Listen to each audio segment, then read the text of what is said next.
Please listen, everyone, respected personalities and friends, kindly. What does Election Commissioner Ganesh Kumar recite his final decision and condition for all original Indian citizenship?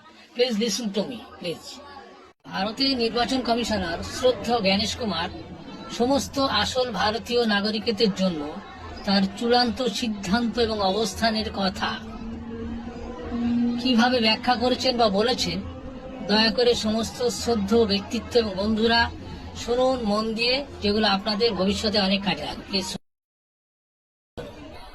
নির্দিষ্টভাবে ভারতের নাগরিকত্ব আইন মনে করিয়ে দিয়ে ভারতের নির্বাচন কমিশন বলল যে কোনো অবস্থাতেই কারোর নাম বাদ যাওয়া উদ্দেশ্য নয়। 1 জুলাই 1987 আগে ভারতের যারা থেকে by birth acquisition of citizenship অর্থাৎ নাগরিক হওয়ার যোগ্য, তারা নাগরিক, কোনো অবস্থাতেই তাদের নাম বাদ দেওয়ার কোনো উদ্দেশ্য নেই।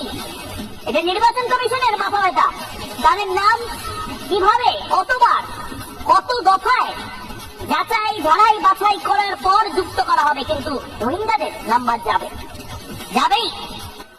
भारतीय नागरिकता कानून के अंतर्गत अगर आप 1 जुलाई 1987 से पहले भारत में अगर पैदा हुए हैं तो आपको भारत का नागरिक माना जाता है।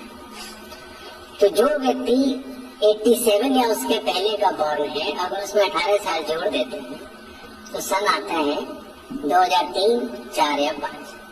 इसीलिए जिन लोगों का नाम 2003, 2 या 4 की मतदाता सूची में है, उसकी प्रोबेटिव वैल्यू, उसकी एविडेंशियरी वैल्यू कि वो नागरिक है, उसकी कोई